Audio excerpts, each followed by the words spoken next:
Isang magandang araw ulit mga kateknisyan. So, may dinala na naman sa atin na isang portable electric fan, rechargeable USB type na mini fan to. Ito yung mga binibit-bit nila. Hindi na nila kailangan ng pamaypay.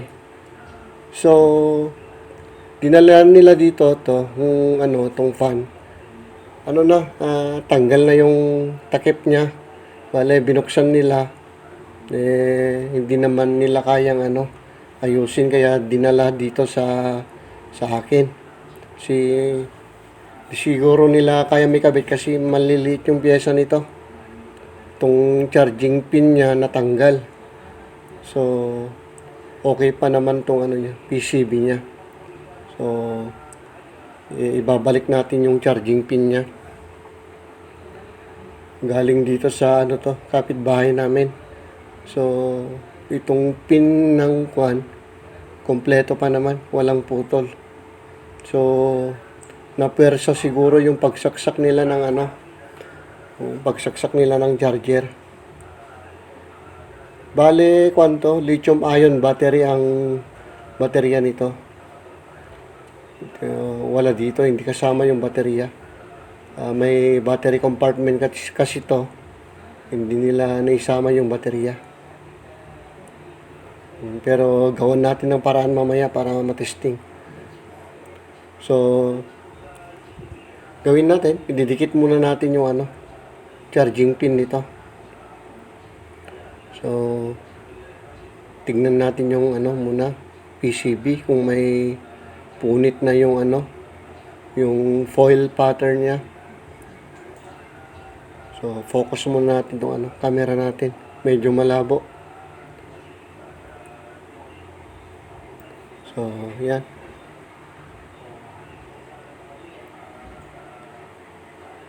So, ilalagay natin yung charging pin. Check muna natin itong linya kung may crack o wala. Linya ng board. So, okay naman. Walang crack. May connection pa naman siya.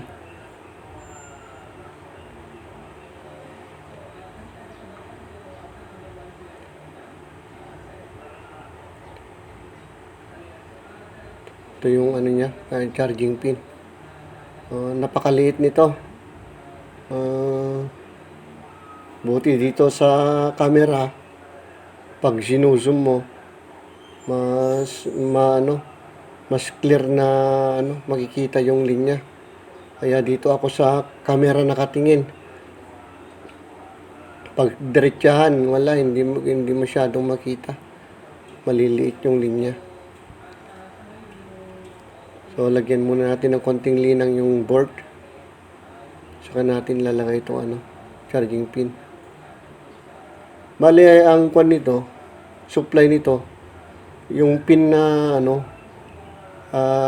sa bandang gilid, dalawa. Negative sa bandang kanan, tapos sa bandang kaliwa, positive. Meron naman naka-indicate dun sa board na positive. May siya, nakasulat na positive. So, napakaliit nito. Napersa nila to, kaya natanggal. O kaya mali yung yung type ng charging port nila, yung saksakan. May yan may mga type yan Type C yata yung ginagamit dito. Type C na charging port.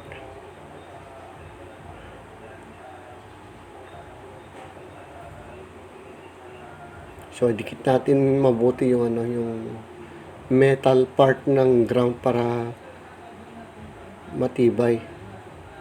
Hindi bastang matatanggal. Yan, naidikit na natin. So, ito pa yung ulitin natin para kumapit na mabuti. Yung sa positive side, tapos Ito rin sa negative side.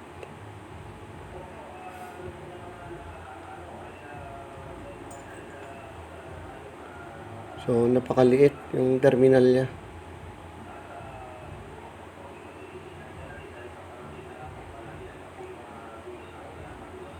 Hindi niya siguro kayang ibalik. Binuksan na niya eh. Hindi niya may kayang ibalik kaya dinala dito sa atin. Kabisado naman natin maglagay ng ganito. Madali na lang para sa atin maglagay.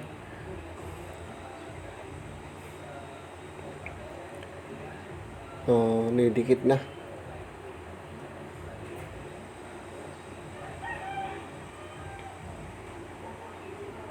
Ilagay na natin itong mga socket niya.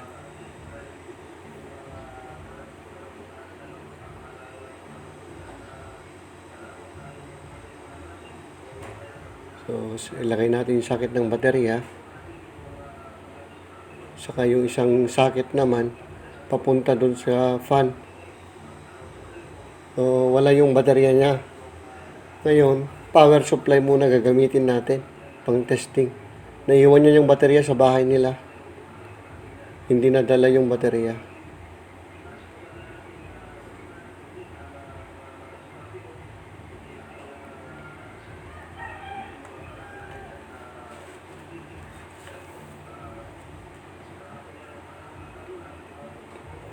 So, try natin itong charging port ko. Hindi kaya. Wala, ibang type to. Ibang type tong niya. Charging port niya. Gawin na lang na. Sabagay, naidikit ko naman mabuti yung terminal ng charging port niya. So, power supply na lang gagamitin natin. Set natin sa 3.7 volts kasi lithium ion ng baterya nito. Negative, positive. So, tama ba to kung natin connection natin? Oops, so, check natin kasi parang positive yung black. Ang black dapat negative. Dito ang pagkalagay nila black yung positive Yung color coding nila black yung positive.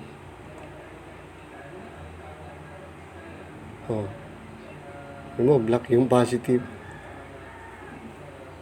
Ayaw mandar.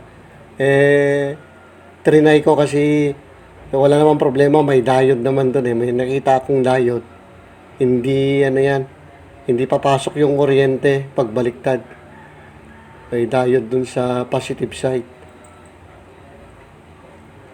Parang protection niya pag na-reverse mo yung baterya. So, double check natin yung power supply.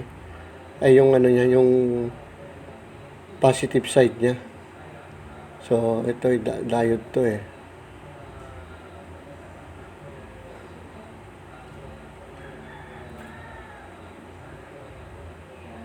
Tapos, yun yung positive yung black.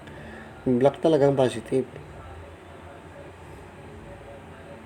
Kung titingnan mo yung color coding niya, mali dapat yung negative yung sa yung black sana yung negative. Yun, mandar na.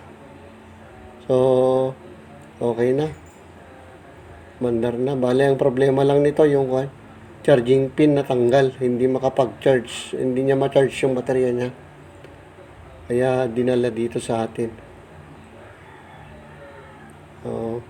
So, backlash na to kanina. Balik na lang natin sa dati niyang posisyon. Bali, yung takip niya, yung may-ari na yung magbabalik dun sa takip niya.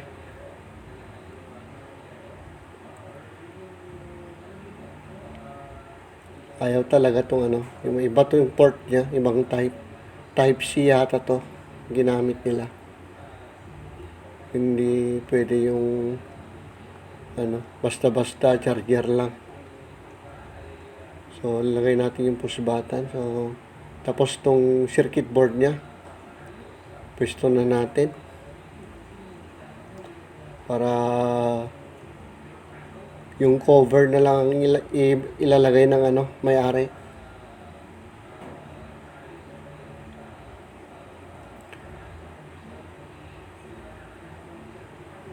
So, maraming